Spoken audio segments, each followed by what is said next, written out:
It's Thursday, February 22nd, 2024, and I'm Dave Sobel. 4 things to know today. A global law enforcement success, the LockBit ransomware group dismantled. ConnectWise takes drastic measures amidst a ScreenConnect security breach.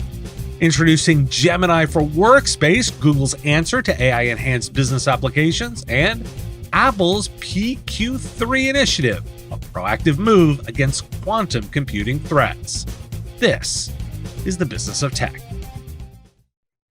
This episode sponsored by Skykick, new sponsor for MSP Radio. Skykick has been helping over 30,000 MSPs for the past 10 years be more successful in the cloud, migrating, protecting, securing, and managing their Microsoft 365 customers. A highlight in their offerings is their Microsoft 365 data protection solution, Cloud Backup. They've recently enhanced it with a new feature called Smart Insights. This feature delivers visual insights, empowering partners to engage more efficiently with customers on Microsoft 365 data protection. And MSP Radio listeners get a special offer. Get a free 2 M365 email migration for a customer when you bundle it with backup. Visit skykick.com/MSP Radio to learn details. Well, there's good news and bad news on the security front. Let's start with the good news. An international coalition of law enforcement agencies has taken down the LockBit ransomware group, seizing their servers and arresting individuals in Poland and Ukraine. The group, responsible for over $120 million in ransomware payments, had been operating since 2019. Officials have released decryption keys to help victims recover their data, and more than 200 cryptocurrency accounts linked to the group have been frozen. While some experts warn that LockBit could resurface under a different name, the takedown is seen as a significant victory in disrupting their operations. The UK's National Crime Agency led the operation, and it included the FBI. The operation targeted LockBit, known as the world's most harmful cybercrime group, and is known for their double extortion tactic, affecting over 2,500 victims worldwide. The DOJ unsealed indictments against 2 Russian men alleged to be active members of LockBit. The government says Russian national Artur Sungatov used LockBit ransomware against victims in manufacturing, logistics, insurance, and other companies throughout the United States. Ivan Gervanovich Gontriev, aka Bastard Lord, allegedly deployed LockBit against targets in the United States, Singapore, Taiwan, and Lebanon. Kontriev is also charged with 3 criminal counts arising from his alleged use of the Sodninkabi, aka our evil ransomware variant, to encrypt data, exfiltrate victim information, and extort a ransom payment from a corporate victim based in Alameda County, California. With the indictments of the 2, 5 LockBit affiliates have now been officially charged.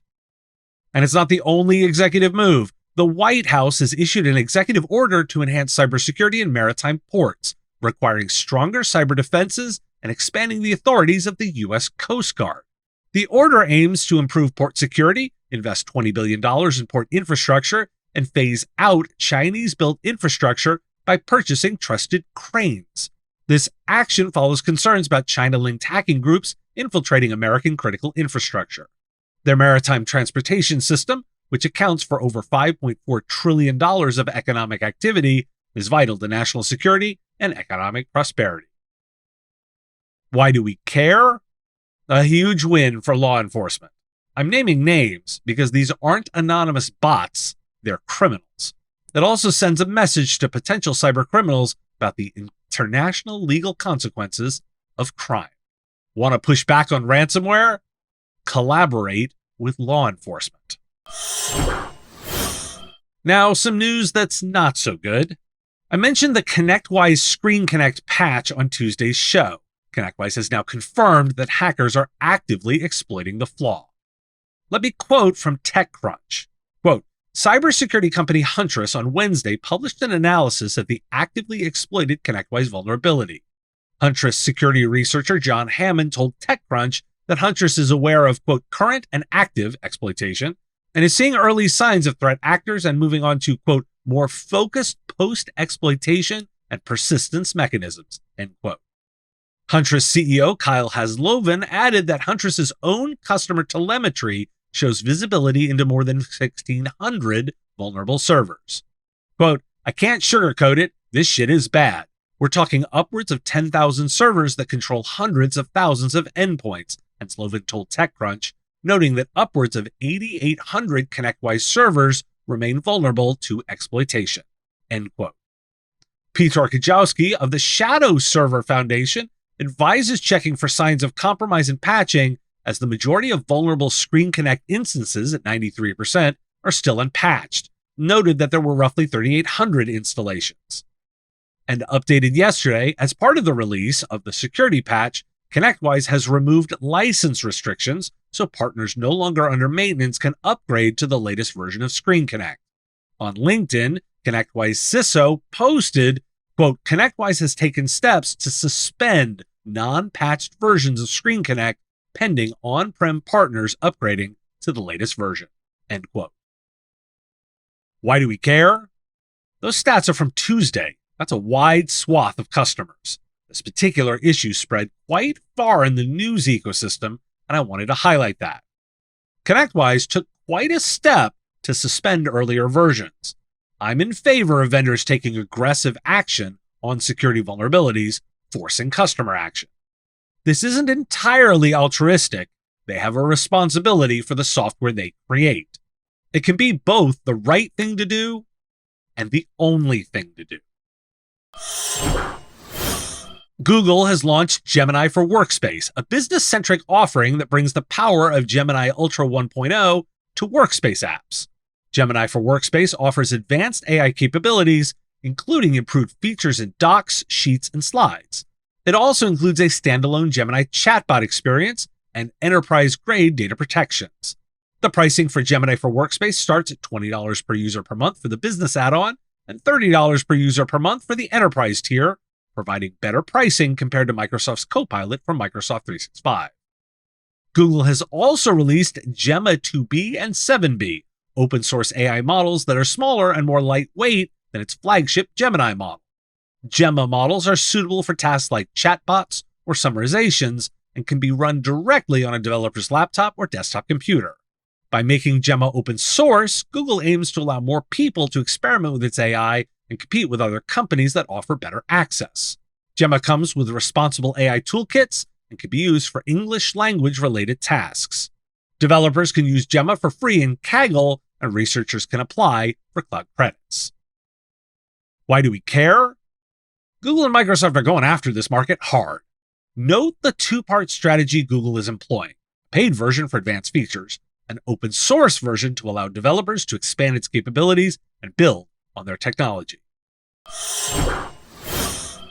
Apple is upgrading iMessage's security layer to post-quantum cryptography in preparation for the potential threat of quantum computers breaking current encryption standards. The new protocol, called PQ3, combines elliptic curve cryptography with post-quantum cryptography. Apple plans to refresh session keys for prior conversations and apply the PQ3 standard to all new iMessage conversations. This move comes as lawmakers consider online safety rules that would undermine encryption on messaging services. Why do we care? Fighting quantum computing security risks also wasn't on my 2024 bingo card, but it's a savvy strategic choice. Apple's adoption of PQ3 could serve as a catalyst for other technology companies to prioritize upgrading their encryption methods to quantum-resistant standards. IT service providers should begin exploring post-quantum cryptography solutions for their services and advise clients on the importance of adopting quantum-resistant encryption technologies to protect sensitive information and communications.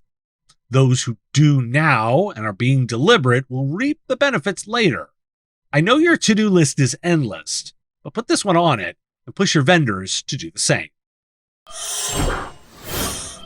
With as many breaches and security concerns as I report in this show, it should be obvious that cybersecurity is not just about technology, but also the human expertise needed to interpret and respond to complex threats.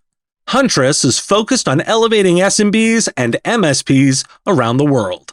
Huntress has a suite of fully managed cybersecurity solutions powered by a 24/7 human-led SOC, dedicated to continuous monitoring, expert investigation, and rapid response. And the proof is the execution.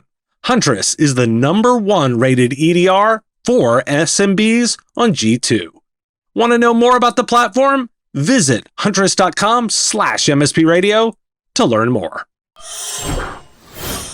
Thanks for listening. It's National Chili Day and National Margarita Day, and I'm going to make those work together. Have a question you want answered? We are taking listener questions. Send them, ideally as a voice memo or video, to question@mspradio.com. I answer listener questions live each week on our Wednesday live show on YouTube and LinkedIn at 3 p.m. Eastern. If you got a comment or a thought, put it in the comments if you're on YouTube, or reach out on LinkedIn if you're listening to the podcast. I'll talk to you again tomorrow. The Business of Tech is written and produced by me, Dave Sobel, under ethics guidelines posted at businessof.tech. If you like the content, please make sure to hit that like button and follow or subscribe. It's free and easy and the best way to support the show and help us grow. You can also check out our Patreon, where you can join the Business of Tech community at patreon.com/MSP Radio, or buy our Why Do We Care merch at businessof.tech. Finally, if you're interested in advertising on the show, visit mspradio.com/engage. Once again, thanks for listening to me, and I will talk to you again on our next episode of The Business of Tech. Part of the MSP Radio Network.